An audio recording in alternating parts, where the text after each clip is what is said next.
तो मैं आपको एक छोटा सा किस्सा बताता हूँ, वो सुने। स्त्री पुरुष सभी। एक महात्मा जी थे, आपके गांव में आए। महात्माओं को लोग क्यों पकड़ते हैं, ये समझने की बात। जब आप सब तरह से थक जाते हो, हार जाते हो, रोते चिल्लाते हो और कोई भी रास्ता आपके दुख दूर होने का नहीं होता है, तो अंत में लोग महात्मा को पकड़ते हैं कि महाराज अब तो दया दृष्टि कीजिए, अब कृपा कर दीजिए। तब फिर महात्मा होते हैं निर्मित, वो दूसरों के दुखों को देख करके फौरन पिघल जाते हैं और कहते हैं भाई इसके ऊपर तो दया होनी चाहिए, इसके दुख दूर हो जाए। तो महात्मा ऐसे ही चले जा रहे थे। रास्ते में जब सभी नर नारी बड़े दुखी थे तो महात्मा जी को पकड़ा। महात्मा जी आप कहाँ जा रहे हैं, आप कहाँ जा रहे हैं, आप कहाँ जा रहे हैं, जरा हमारी बात को दुखी सुन लीजिए। तो महात्मा जी खड़े हो गए। चले बेटा क्या है? क्या लगे बड़ा संकट है, बड़ा कष्ट है, बड़ी बीमारी आई हुई है, खाना नहीं मिलता है, लड़ाई झगड़ा होता है, उत्पात हो रहे, कोई किसी की सुनने वाला नहीं। अरे बच्चे, तुमने तो अपना रास्ता कर्म धर्म का छोड़ दिया तो तकलीफ तो तुमको मिलेगी ही, तुमको आराम कहाँ मिलेगा। इसलिए बच्चा तुम अपने कर्म धर्म में लग जाओ तो तुम्हारा ये संकट और दुख दूर हो जाएगा। कह लगे अच्छा महाराज हमको बतलाइए हम कर्म धर्म में कैसे लगे। तो उनको सबको बुला करके बैठा दिया और कहा देखो बच्चा, अगर तुम सुख चाहते हो तो तुम कितने दिन में सुख चाहते हो?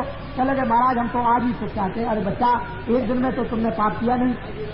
अरे चोरी करने में भी तुमको 2 घंटे 4 घंटे लगे होंगे, रात भर किसी गांव में गए होंगे तो रात भर जगे होंगे और वहां से आए होंगे, उसमें भी तुमको 2-4-6 घंटे लगे होंगे। तो 1 मिनट में तो काम नहीं। तो हमारे पास में आओ 15 दिन तक, आओ आकर के सुनो और हम तुम्हारे कष्टों को दूर करेंगे। तो सब के सब स्त्री पुरुष आए। महात्मा जी ने रामायण दी और रामायण को सुनाया और गीता को सुनाया और धर्म उपदेश किया और उनसे कहा देखो बच्चों तुम्हारी समझ में आया? कह लगे महाराज बहुत कुछ समझ में आया। तो तुम्हारे अंदर में कुछ प्रेम आया? कह लगे महाराज बहुत अच्छा प्रेम। क्या प्रेम आया? कह लगे हमको घर अच्छा नहीं लगता, हमको खेती अच्छी नहीं लगती, हमको बच्चे नहीं अच्छे लगते। कह लगे अच्छा तुमको ये अच्छा नहीं लगता है? कहा महाराज ये अच्छा नहीं लगता। तो क्या अच्छा लगता है? कि साधु महात्मा का दर्शन हो और हमको सत्संग सुनने को मिले। तो और तुमने क्या? कह लगे महाराज अब हम पहले तो बड़े क्रोधित हो जाते थे, तो अब क्रोध नहीं आता है और काम भी नहीं आता है और लोभ भी नहीं आता है और मोह भी नहीं आता है। तो अच्छा बच्चा एक काम करो कि जरा आंखें तो बंद करके बैठो।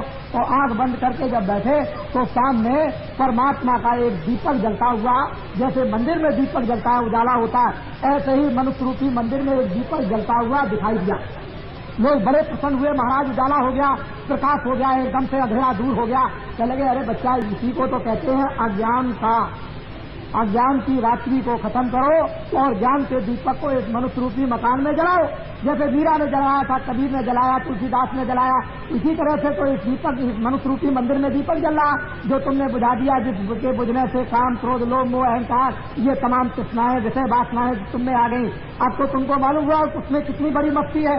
चले गए अरे महाराज हमको क्या पता था, आप पहले से मिल जाते तो इतने कष्ट हम क्यों उठाते। चलो ठीक है अब तो तुम मिल गए, कम से कम अब रोज आया करो। वो सारा गांव का गांव, सारा शहर का शहर चोर था, शराबी था, कबाबी था, लड़ते थे, झगड़ते थे।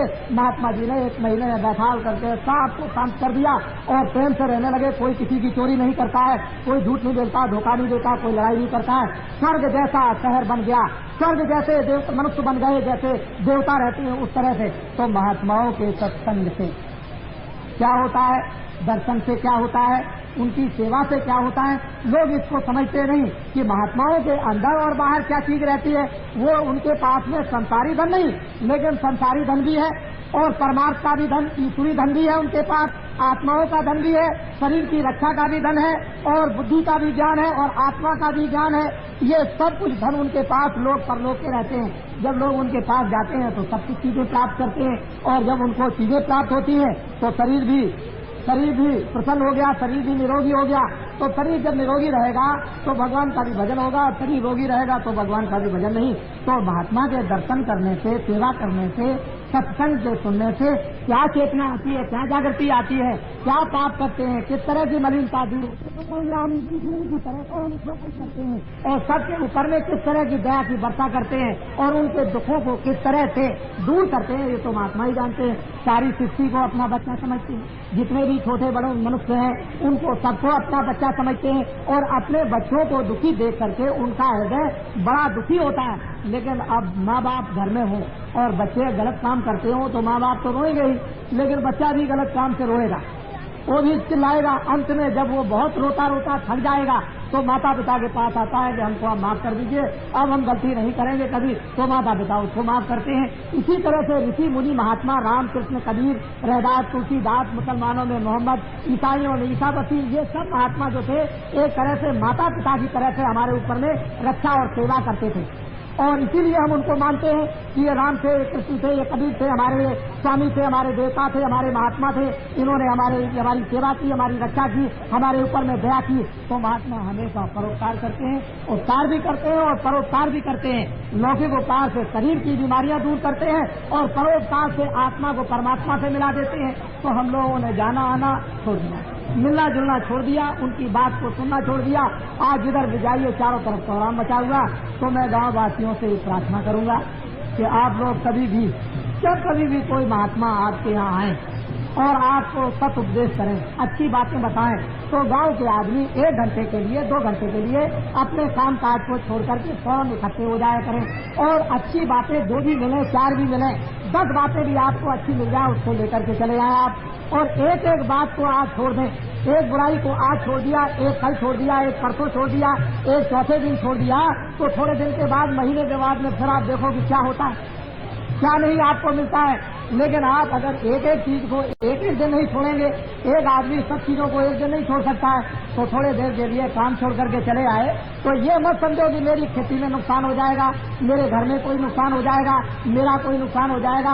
धर्म उपदेश सुनने से, महात्मा के दर्शन करने से, अच्छी बातों को सुनने और समझने से खेती का नुकसान, जानवरों का नुकसान, घर में नुकसान नहीं बल्कि बीमारी को छोड़ करके भी चलाए और यहाँ से वापस लौट करके जाए। और बीमार भी उस प्रेमी का दर्शन यदि करता है, जो प्रेमी उस महात्मा के दर्शन करने के लिए गया, तो उसकी बीमारी छूट जाती है, बीमारी से वो मुक्त हो जाता है, बीमारी उसकी दूर हो जाती है, उसका बुखार उतर जाता है। इसलिए हम लोग महात्माओं के पास जाते थे, कुछ औषधि ले आएंगे, कुछ दवा ले आएंगे, कुछ आशीर्वाद ले आएंगे, कुछ मिल जाएगा हमको और मिल करके हम लोग सबके सब अच्छे हो जाएंगे। तो हमने तो हमेशा लोगों को फायदा लाभ पहुंचाने की चेष्टा की है। और हमारे पास तो अधिकांश में किसान मजदूर, जगह जगह देहातों में किसान मजदूर हैं।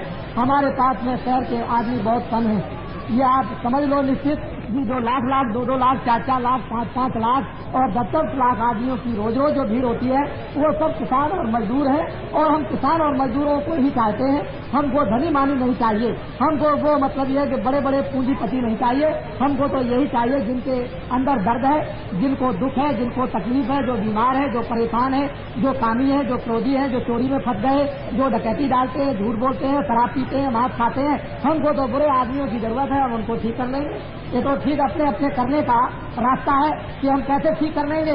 हमारे पास आ जाएंगे, हम कैसे ठीक करेंगे ये तो हमको मालूम, क्योंकि हमने करोड़ों आदमियों की शराब छुड़ा दी, मांस छुड़ा दिया, मछली छुड़ा दी, चोरी छुड़ा दी, लड़ाई झगड़ा छुड़ा दिया और भगवान के भजन पर लगा करके उनको ऐसे रास्ते पर लगा दिया कि अनपढ़ से अनपढ़ भी कोई किसान होगा, उससे बड़े पढ़े लिखे बात नहीं कर सकते। इस तरह का नर नारियों को शिक्षा देकर के धीरे धीरे समझा कर ज्ञान की शिक्षा देकर रामायण की, भागवत की, गीता के दृष्टांत दे करके उनको और इस तरह से बनाया कि आप देखिए उनमें कितना प्रेम आ गया, कितने उनमें सत्यता आ गई, कितना उनमें आत्मविश्वास हो गया, कितने उनमें भगवान का विश्वास आ गया।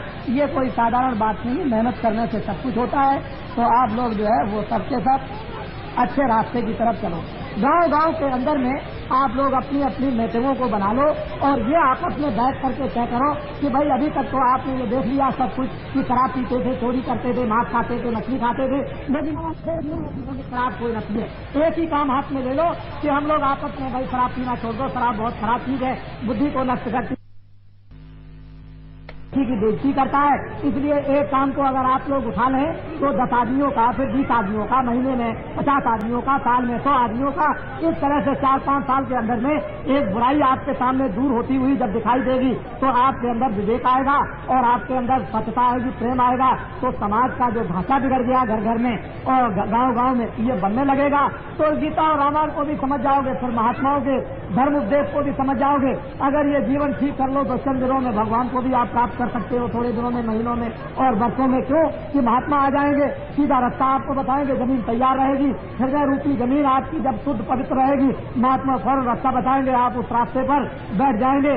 10 मिनट भी बैठो, आधा घंटा भी बैठो। मीराबाई कोई दिन भर तो नहीं बैठती थी, कबीरदास कोई दिन भर नहीं बैठते थे, धन्ना जाट थे, वो दिन भर भगवान के भजन में नहीं बैठते थे, खेती भी खेती भी करते थे, जानवरों को चारा भी देते थे, बाल बच्चों की सेवा भी करते थे, और उसके बाद भगवान के भजन में बैठ गए, उन्होंने भगवान को पा लिया।